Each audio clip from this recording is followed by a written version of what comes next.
Hey everyone, so the video is a little bit different this week. That's why I don't have the fancy political field introduction. It is an interview I did in my capacity as Secretary General of the Commerce Students Council at UCT. It's a student leadership body at UCT, if anyone doesn't know what that is. So this interview is a capstone interview for our Women's Month campaign, and I interviewed the chairwoman of Anglo-American South Africa, Nolitha Fakude. It is a really insightful interview, especially for any women in my audience who are currently doing their university degrees, because a lot of the challenges that Ms Fakude faced are similar challenges that you are probably facing. So I thought it would be good to use my platform to share this knowledge. So I hope you enjoy the interview, and the regular political field will probably be back next week.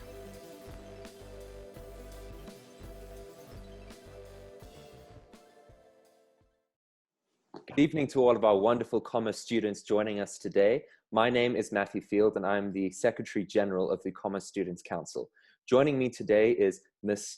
Nolitha Fakude. She is the chairwoman of Anglo-American, and she has had a very long career before that, spanning nearly 3 decades, serving on multiple boards and spearheading transformation and inclusion in the South African corporate space. Ms. Fakude is joining us today as a capstone interview to conclude Women's Month and the campaign that the Commerce Students Council has been embarking upon for this month. Thank you so much, Ms. Fakude, for joining us. We're going to be discussing the challenges that you have faced during your career and the ways that you have overcome it, and hopefully the ways that commerce students, specifically at UCT, can learn from your experience. Thank you very much, Matthew, for the interview and also the invitation from you and your colleagues to be part of your Women's Month for 2020. The honor is all ours. It is honestly such an amazing privilege to have a woman of your stature to be on our platform. And I think it is a great example for what, especially in a country like ours, going through the challenges that a country like ours is going through, especially seeing the current wave of protests around gender-based violence and the horrors that our country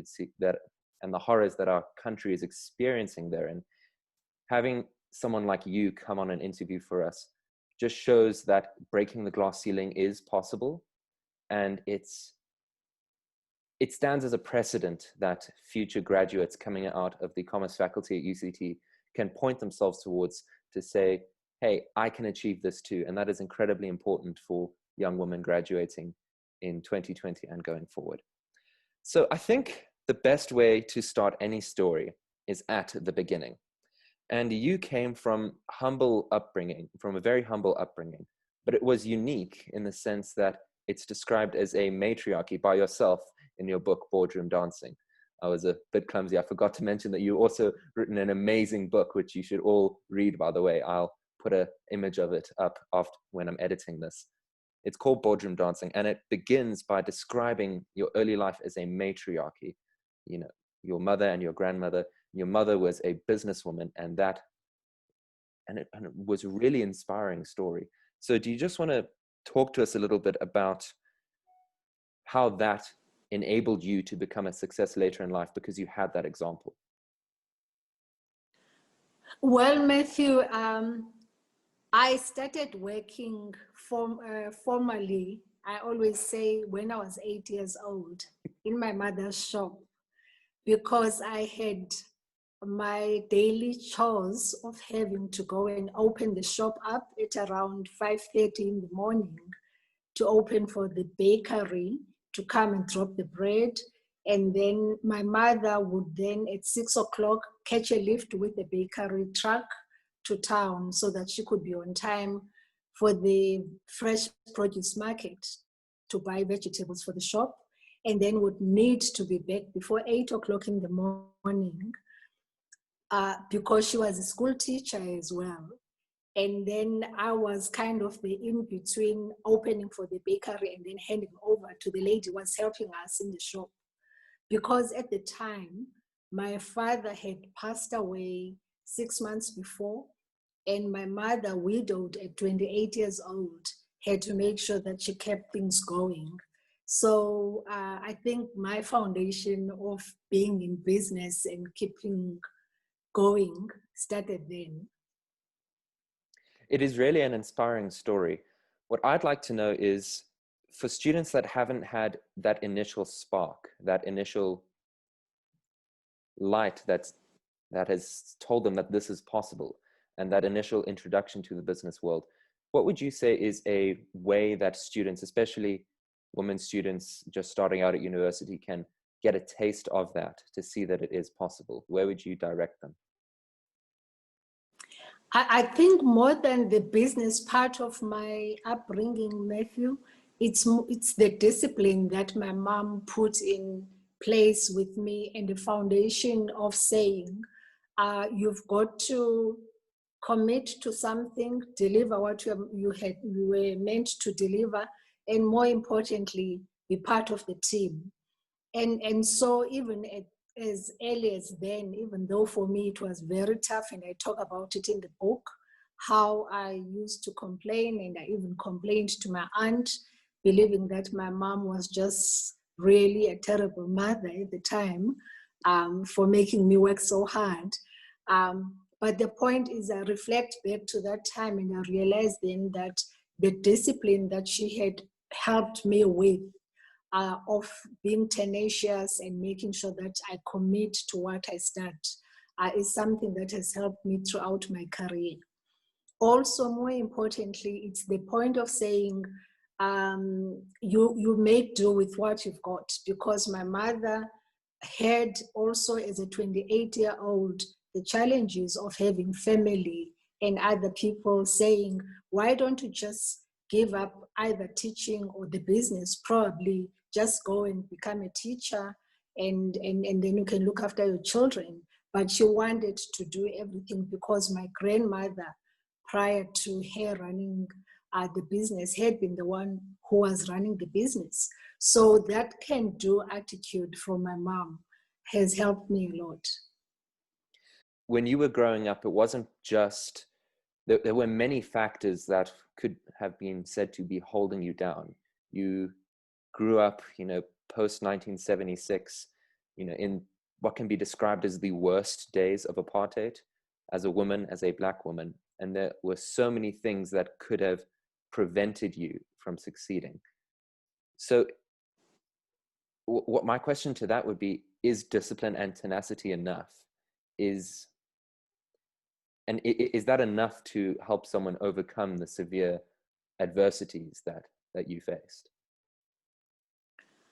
Well, I believe that there are foundations in life that are set up for all of us by either our parents or the surroundings around us. And it's not one way or the other. The foundation of good family values is important. The foundation I got and I received, as I indicate, from going to a church school, which was a Seventh-day Adventist school, the Bethel College, also helped set values for me, and also the resilience, again, of being sent to boarding school at a young age, that also helped. And also then the community around us where I grew up, seeing hardworking women who were delivering for their families and their children against all odds, built the foundation for me. And therefore, I believe that as a human being and also as a person, when you've got your own goals and aspirations, each step of your life or each period of your life builds upon another foundation that has been laid up for you, so that eventually you can continue to be resilient and also resolute when you are faced with challenges. It doesn't mean that there are no challenges. It just means that your resilience and your ability to bounce back is important. Maybe this is where I can tell a story as well. In my very first job at Woolworths in 1990, when I was having a performance discussion with my trainer or supervisor, and I thought that I had really worked very hard and I was doing very well, even though things were a bit difficult. And she turned around and she told me, you are not doing this right, you're not doing this right. I mean, there were like a litany of issues that I was not doing well. And then I eventually said to her, but what is one thing that I'm actually doing okay in? She looked at me and she said, you know what?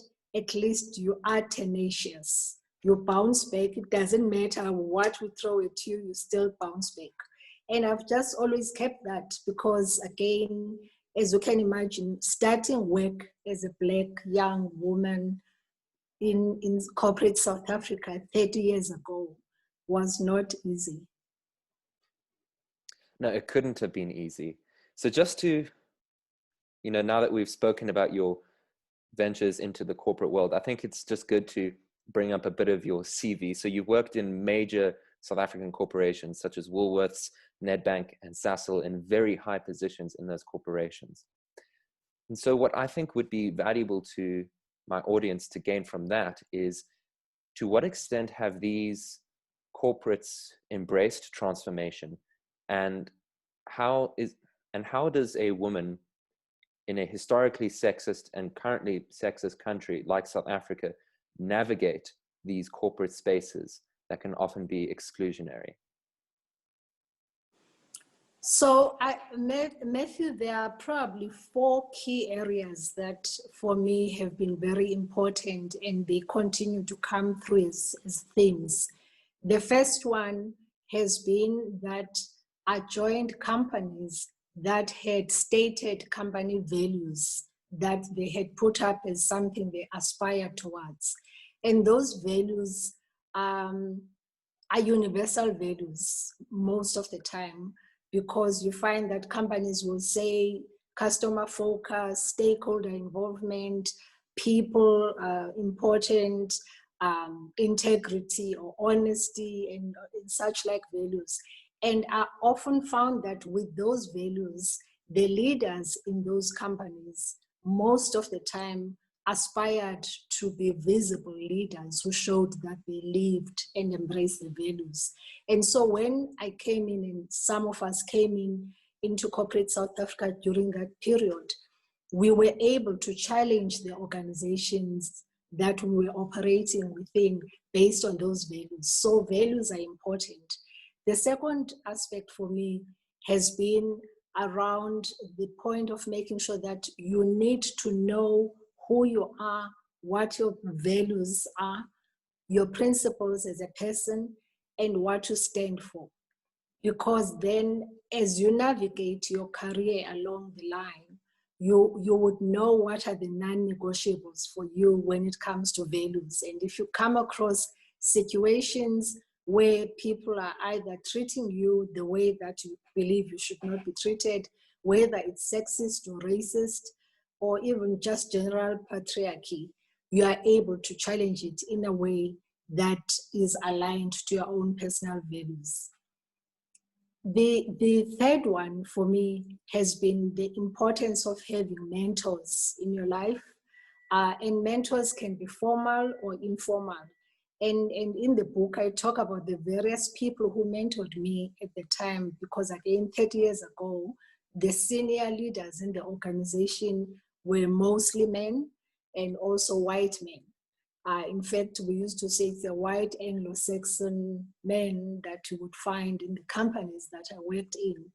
However, these men were also mentors for me and my colleagues, in that they made sure that they championed our being validated and being part of the organization, and also in some instances championed the fact that it was the time was right for affirmative action at the time, but also to make sure that we embraced everyone in the organization. I tell the example in the book of where, when I was at Woolworths as a trainee in Wynberg store, those of you who would know Wynberg store, I'm sure Cape Town. Yeah, this is UCT. We all know Wynberg very well. Wynberg, yeah. So Wynberg store was a very small store, as you can imagine still. And part of our training program, you spend 3 months in a store. And very much conservative store, and 99% of the customers were white. And this particular weekend, I happened to be the most senior person in the store, as a trainee manager. So I was supervising whoever was in the store, and they said to me, "Ma'am, there's a customer at customer service who is practically insisting that she wants to talk to the manager." So I went in. So her mouth dropped when she saw me. And the first thing that came out of her mouth was, "But you're not even wearing a uniform." Because at the time, all the staff in the shop were black and they were wearing uniforms, pink uniforms. And she was not expecting to see a black person, a woman, and on top of that, and a young person over and above that, when it was meant to be the person in charge. And also that's the kind of mindset when someone says, "I want to see the person in charge." More often than not, people would be expecting to see either a male or a white person, and definitely not a black person, African woman, and so forth. And so I continued with her to try and be very reasonable as much as I could, but she would not reason. And then I said to her, "Let me call head office so that you can talk to the appropriate person." In those days, you could call head office because that's how we would do customer service. And the person on the other line picked up the phone, listened to the story, and then I spoke to the customer. And the customer was continuing to be very abusive. And the gentleman on the other line said to her, "Ma'am, thank you very much for shopping with us. We appreciate that you've been with us all these years. However, I'll be very, very happy if you would stop shopping at Woolworths, because the person that you're talking about is our colleague and she has every right to be here." And that was obviously a shock of my life, that, okay, here's a white man defending my space and my validating why I should be there. And secondly, for the customer, it was also a shock for her because Woolworth's cardinal rule of the customer is king at the time, or queen is the cardinal rule.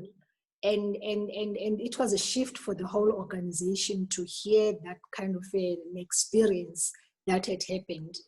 And the point is around leadership showing visible support for the commitments they make around values. That individual went on to become the senior operations executive for the store, and then was later the CEO of the company, not the store, for the company, and then later became the CEO of the company, and then chairman of the company. That's Simon Suzman. Those of you who know Simon Suzman, you know that Simon is a man of integrity and values.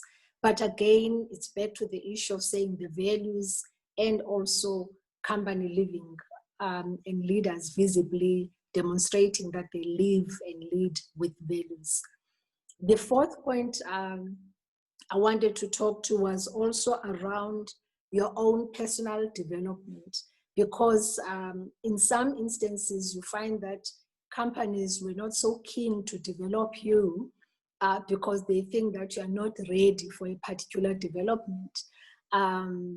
However, if you feel passionate about your own personal development, you need to make sure that you understand what is your career path, what are your aspirations, and what are some of the interventions you can even put in place for yourself outside of the organization's development. In my particular instance, being involved with the Black Management Forum at a branch level whilst in Cape Town in 1995 helped me also with organizational leadership development opportunities that I may not have received formally at work, and that helped then to overall complete my own career. I think that's a good springboard to jump into another topic I wanted to bring up, which is the programs that you have initiated throughout your career that have been aimed at transformation. And one of them has been skills training. So with your experience from that and your emphasis on how important personal development is, what would you say a woman who is joining the commerce faculty at UCT should focus on? What should their mission be in terms of personal development that they wouldn't get in a classroom, that they wouldn't get in the corporate space? So I believe very strongly that one of the foundations of any person, woman or man, in being able to thrive in your own organization, it's the ability to work with teams and work with colleagues. So I always encourage people to continue to form networks and support with your own colleagues, just at organizational or divisional level. And if your colleagues are not supportive as appropriate, find your peers elsewhere within your industry. And there are a lot of business associations that are there that you can join as a member. And by being a member of a business association, a professional association, then that helps you with those networks and to establish those. And I'm mentioning this because those are the kind of network supports you will need as you start in your career. People are able to compare notes in terms of what's working for you or what's not working. And you realize that your situation, whether it's unique or not, depending on how you are engaging with your peers. So peer support and network is important. And also, secondly, your ability then to identify what your strengths are versus what are the areas that you're challenged on, because your strengths are the ones that you need to be amplifying on rather than dwelling on what it is that you can't do good. Where I know that I've got weaknesses, then I always make sure that I surround myself with colleagues and peers who have strengths around the areas that I'm not as strong. And those would be the areas that also in your discussions, when you're having a performance discussion, like I was referring to earlier on with your line manager, you're able to say, I know I need development in such and such an area. Because when you're open and transparent about the areas where you believe you need to learn and grow still, then people are quite keen to point you to the right places. Often the problem comes in when we are being defensive about your own weaknesses, and we call it the blind spots, because obviously you're coming in, you've got your qualifications, you've aced everything, come laude, and you're expecting to come and run the company. And as someone who was in HR for a long time, I used to say, I do know for a fact that after 2 years, any one of our graduate trainees will be telling me that they need to be running the company because we don't know what we're doing. which is something it's normal.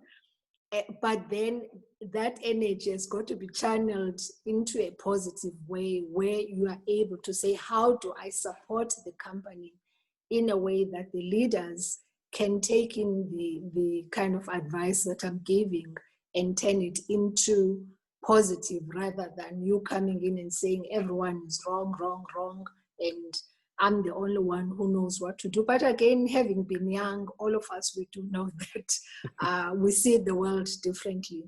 And I must say, companies today, more progressive companies, do realize that the intergenerational connectivity is important, because we can't continue all of us just talking to the senior people in the organization, because you need fresh new ideas, and therefore engaging with new graduates and new people in the organization is an important role for any leader in any organization, because it keeps your own blind spot as a leader much more smaller, so that you can view the world from other perspectives as well. I think that's a really important thing for any organization to develop, an idea of a democracy of ideas, in a sense. You know, while there is still a clear chain of command, You know, a good idea is a good idea. Doesn't matter who it comes from, and it gets listened to. But unfortunately, that isn't a thing in many institutions. So what would your advice be to a young person, a young woman, a young Black woman going into the corporate space, and they happen to find themselves in an institution that is quite old school and has an organizational culture and exclusionary mindset, also factoring in the historical oppression of women and Black people in the corporate space? How do you go about challenging that and building that network that you spoke about in terms of personal development, and standing up for yourself in terms of what you were speaking about knowing yourself and knowing your values and your integrity? How do you challenge a system like that when you are a new entrant and everything seems so big and you can seem so small? Well, that's a very, very important question, Matthew, and I reflect often back to that period of my life, the first 5 years when I started working, because the source of my frustrations, and most of us as Black professionals and women at the time, was the feeling that you were not heard, your voice was not heard by anyone in the organization. Hence, I go back to the point of saying, identify your support structure around you and your networks, because by talking to my colleagues in the company, the Black colleagues, we could compare notes and we could be able to understand whether we were experiencing the culture the same or differently. And also talking to my white colleagues, because that's where you would find whether they are experiencing the culture the same or not. And I use the example where in the book, coming in as part of and I was in the first cohort of Black graduate trainees were brought into the company in 1990. And then in our particular team, we were told that after 6 months, we were going to go visit the suppliers in East London, Port Elizabeth, and Durban, all the textile suppliers as part of our training program. But then 6 months came, no one had said anything to me. And I went to HR and I said, you know, I thought my program says now we are meant to be at this stage of the program. What is happening? And the person said to me, oh no, that program, nothing is happening. Don't worry, we'll tell you when it's time for you to go. However, because I had the coffee sessions with my peer group, one of them in our sessions, sitting just talking, she says, oh, and then when we were in East London and all this, I'm saying, wait, when did this happen? You know, so had I not had those conversations, likely I would not even have picked up that there was something like that. And these were my white colleagues. Mm-hmm. And so they said, but we were wondering why we're not part of the program, because, you know, everybody else was there. But cutting a long story short, then when I went to other Black trainees to find out about their own programs, I found that there were also those gaps that they were sitting with in their own separate areas. I was in textiles, they were in food, someone else was in technology, and someone else was in finance. And so we decided, no, we needed to go to HR directly, the head of HR, and ask the question. And when we asked for the meeting with the HR executive, he saw us and listened, was obviously shocked at this feedback.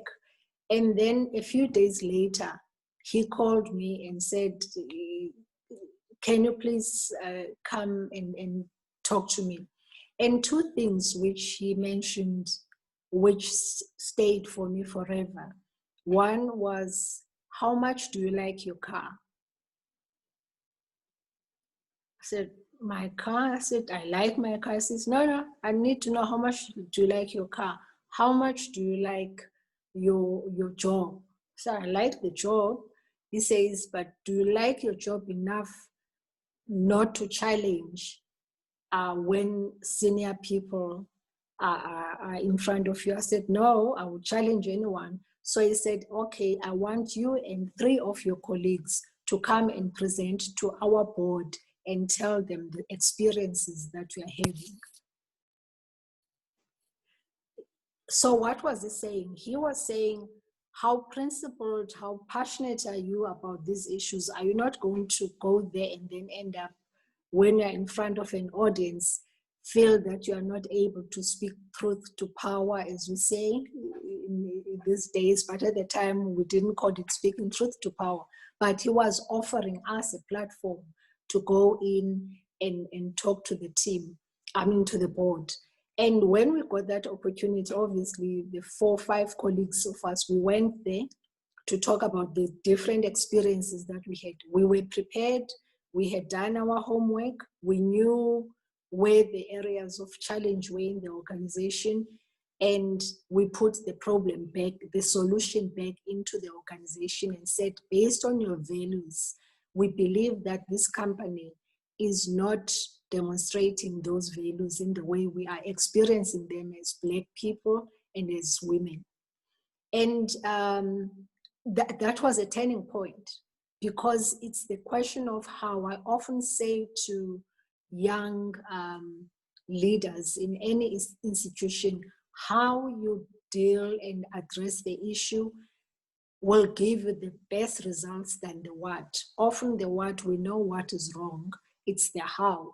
And hence the book is titled Boardroom Dancing, because it's about the different styles of leading and being and engaging, depending on each situation that you find yourself in a particular boardroom or situation. I'm a lover of puns, and I just think that the title of the book, Boardroom Dancing, is just one of the best I've ever seen. So I'm gaining from what you're saying that it really depends on sort of 3 things: principles, collective action, and collective knowledge sharing, and being strategic about the way you tackle problems. And I think as rules of thumb, those are incredibly valuable for the students of the commerce faculty at UCT.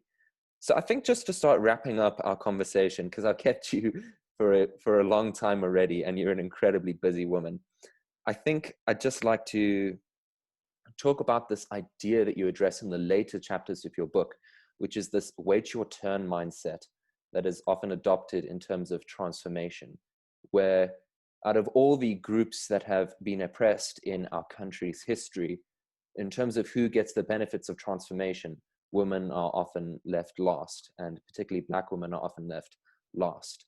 So how would you say that women in leadership, in corporate leadership, such as yourself, and women who are aspiring to be in those positions, should go about tackling that way of viewing transformation to make it a more inclusive view, so that, you know, it isn't waiting your turn, it's we all get to benefit from bettering society? So Matthew, that is actually one of the saddest parts of our history in the post-1994 period, in that as much as we were talking about socio-economic transformation and Black economic empowerment in particular, the woman part, the gender part was left behind, because most people said, let's first deal with the race issue before we can deal with the gender issue. And lo and behold, 25 years later, 26 years later, post our democracy, we realized that actually in South Africa, the race and gender card is actually the 2 sides of the same coin. You cannot deal with the race issue only and not deal with the gender issue, because in terms of disadvantage, and in South Africa as we know it, the women, particularly Black women, are still finding themselves at the bottom of the pool. Now, when I talk about Black, for me, it's you're either Black or white. I don't do the differences in my mind. Obviously, people can do their different analysis. But even when you do that analysis, you find that at the top, we see the stats still show white male very much still dominant in leadership positions in business, and visibly so, and also in middle management. And then you see then your white women being represented higher, and then it will be black men, and then at lower levels, it is black women. And it's something that we need to change, because we see today, and also in the recent history, more than 50% of the graduating classes, either in the commerce faculty or even in some of the engineering faculties, are women. And therefore, we need to see that throughput come through in representation at various levels of decision making and also in business. So for us, for myself and many of my peers who are leaders and who are women in business and leadership positions, it's important to continue to ask the question, where are the women? Where are the Black people? Where are the young people? When we look even at teams that come to present to us on projects or come to present on a particular department, and also look at the stats, because you need to see what the stats look like, and more importantly, look at the culture in the organization. Is the culture such that it is embracing for people to thrive regardless of their diversity?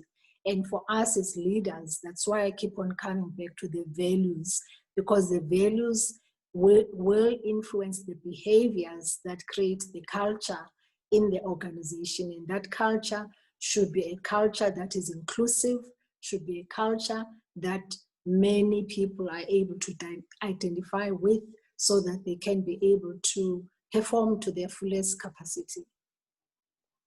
I think that's an excellent note to end off of, this emphasis on values, especially in a country like South Africa, where we have incredible values in documents like our Constitution and the Freedom Charter, and much of the progress that we've made so far has been values-based. But it always seems like there's a struggle to remember what those values are.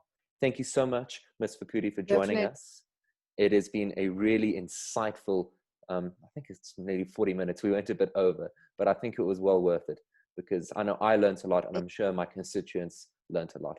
Thank you so much for giving us your time.